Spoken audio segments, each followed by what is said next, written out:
There's always been something in the water when it comes to midfielders at FC Barcelona. From the days of Guillermo Amor and Pep Guardiola to Andres Iniesta, Busquets, and a guy named Xavi, Barca's fabled academy does produce some pretty great midfielders. But it's not just the academy.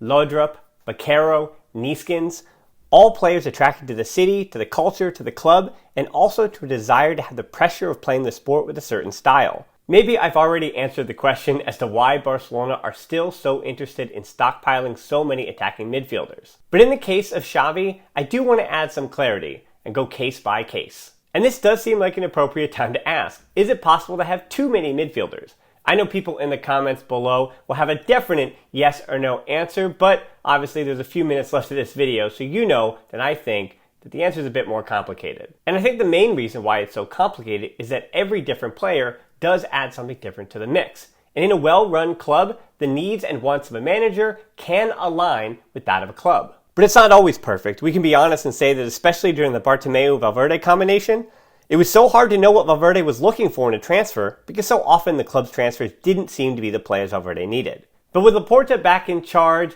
Planas' fingerprints still on so much in the squad, Alemany's ability to close a deal, and Xavi's vision as manager, it's become a bit easier to place a potential transfer into Xavi's system, especially due to Xavi's desire to play certain positions on the field and have them play a certain way. And speaking of Xavi, I guess we should get to why you probably clicked on this video, and that's to hear me talk about Pablo Torre, the 18-year-old midfielder for Racing Santander, who will be arriving to Barça B over the summer. I want to thank OneFootball for sponsoring this video. OneFootball is the app I use to keep myself up to date on all things FC Barcelona, everything I need to know, as well as check on every other team that Alemany could be scouting right now for a big summer transfer window. With a custom-tailored homepage, stay up to date with breaking news, live scores, and even transfer news. While on the go, you can check with matches in live time and watch videos afterwards. Use the link in the description for a free download of OneFootball on Android or iOS to put all of your football in one place. And you'll help out a tiny Barca channel too. Thanks to OneFootball again for sponsoring this video. Now back to the Barca business. Here's what we know. He has 6 goals and 7 assists in 23 appearances so far this season, down in the 3rd division. The same division as Barça B. Those 13 goal contributions are good for 2nd in the 3rd division.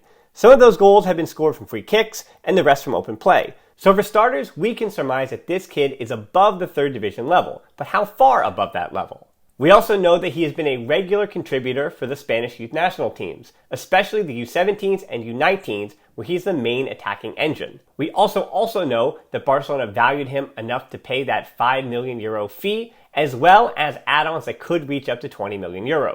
And then give him a contract until June of 2026 and a release clause of €100 million. And finally, we know that this isn't any random kid. The son of Esteban Torre, who played for Racing Santander throughout the 90s, including multiple years in La Liga, also reportedly shares an agent with Xavi, and Xavi himself explained why he should come to Catalonia.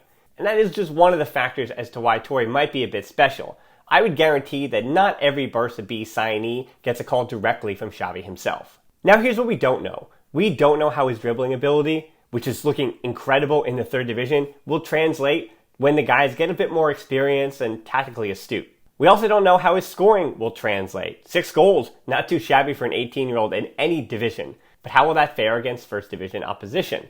We also don't know, speaking of 1st division opposition, how his physical side of his game. Because right now, he does look like a Gavi or a Pedri with some physicality, but guys are going to get tougher, quicker, faster, and just better athletes at the top division. So no, we don't know if he's the next Pedri. And it is insane, obviously what people will say in the comments below, it's insane that anybody could be called the next Pedri because he himself is just 19 years old and still a work in progress. When Pedri was Torre's age, well, he was winning the Copa Trophy as the best young player in world football, having already featured next to Messi and for Spain at the Euros and the Olympics. But listen, 16-year-old Pedri had a pretty good highlight reel playing on the left wing for Las Palmas. He had some fantastic dribbling moves and some classy passes, but nobody could have predicted how incredible he'd be at the highest level at ball retention and just how quickly he added an end product. I've seen about 20 minutes more of Torre than you might have seen, and while I am excited about him, I can say honestly I have no idea what his future will be. And that hesitation comes from all the what-ifs we've seen, the most recent at Barcelona being YUSUF Demir. He looked pretty good at Rapid Vienna, his highlight package looking very similar to Torres at Racing Santander. Unfortunately for Demir, it was the wrong time, even if he could have been the right player down the road. But as for Torre, I think he's a bit more advanced than ALEN HALILOVIĆ was at 18 when he played for Barça B, and Giovanni Dos Santos was when he was trying to break into the Barça first team. And I want to be clear that both of those players are having and had just fine careers. Though the thing that does stand out as a common theme between he and Dos Santos is the amount of competition that's going to be sitting and waiting for them in the Barca first team. If he was a left back, maybe I'd get it, or even a defensive midfielder. A pivot surely could be needed for the future of FC Barcelona. Maybe. But an interior in Barca's current midfield, that's a bit of an uphill climb, isn't it? It is, but I'm going to contradict myself almost immediately here. I'm guessing Xavi's explanation to Torre was about how important his interiors are and will be. If Barca stick with a 4-3-3, Torre has Pedri and Gavi to contend with, plus Nico, Frankie de Jong, and potentially Frank Kessie. The hope is that next season, Barca will be ready to compete across all competitions, and the deeper you go in every competition, the players need to be rotated, so there could be a few opportunities. As I've been saying for a while, I also think Xavi will explore with a 3 at the back, with a double pivot and 2 high interiors. Maybe not this year, but next season. He won't be married to a formation, but a 3-4-3 would in theory use Busquets, De Jong, and likely Kessie, and maybe even Nico as a double pivots, leaving a lot less competition for those high interiors, with Pedri and Gavi most likely being the consummate starters, but it would be a guess as to who would replace them when they would be rotated and rested. And as I go back to that point about competition, the hope is, if Barcelona in 3 different competitions is going deep, well, we don't want to see another situation where Pedri is burned out and played too much in a calendar year. More good news for Torre is that whether it's a 4-3-3 or a 3-4-3, midfielders are at the center of Xavi's project. They're the most important group of players on the press. They're the ones who cover for the back line when they can't play out of the back. They're expected to retain possession. They're the ones that support the forward with their playmaking, and they're also expected to score some now. With all those duties, it makes sense that Barca has improved so much when Pedri got healthy. Yes, the 4 January transfers have improved this squad immensely, created depth, something that Barca did not have with all their injuries.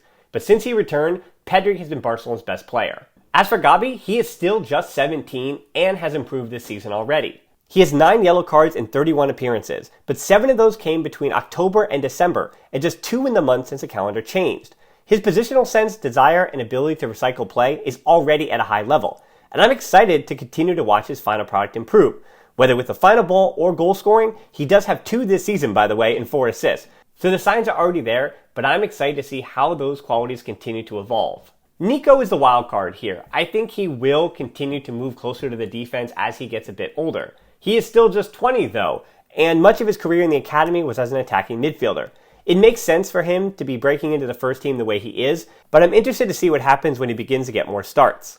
Like Nico, I don't think that Frankie de Jong or Frank Kessie or whatever midfielder that the club goes for on a free transfer project to be those interiors in the future. Of course, at least 1 or 2 of the 3 will line up as an interior in a 4-3-3, but going back to Pablo Torre, their role, position, and purpose would be different from that of the teenager. Torre is a signing in theory for Barcelona B, but we'll have to see how that plays out. If a name like Frank Kessie does arrive over the summertime, that's going to make that midfield awful crowded. And as Ricky Puig in his 13 appearances can attest, you can be worthy of minutes under Xavi, and Xavi may want to give them to you, but there is just too much other talent to compete with.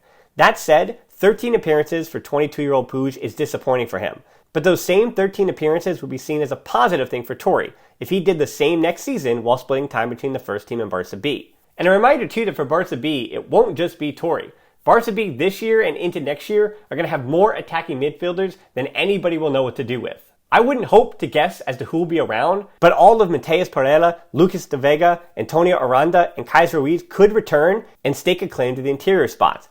Add to that mix Emre Demir, the 18-year-old Turkish prodigy who has only made 6 appearances this season after 16 appearances last season.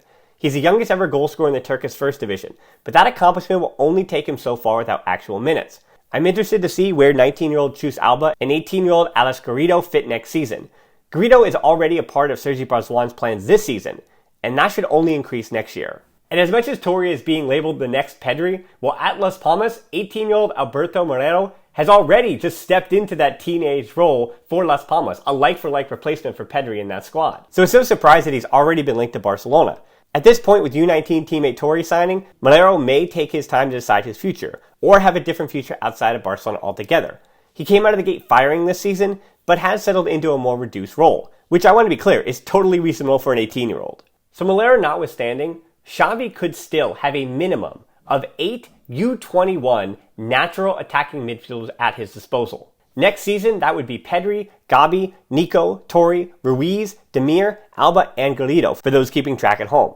And I think that answers our question. Whoever the next best attacking midfielders in the world, FC Barcelona wanted to make sure that they have a huge number of candidates to take up those positions. And under Xavi, Barcelona won't be successful without them. And speaking of successful, you can help this channel successfully get to 10,000 subscribers by hitting that like, subscribe, and hit that bell for notifications. And as always, until next time, Forza Barça.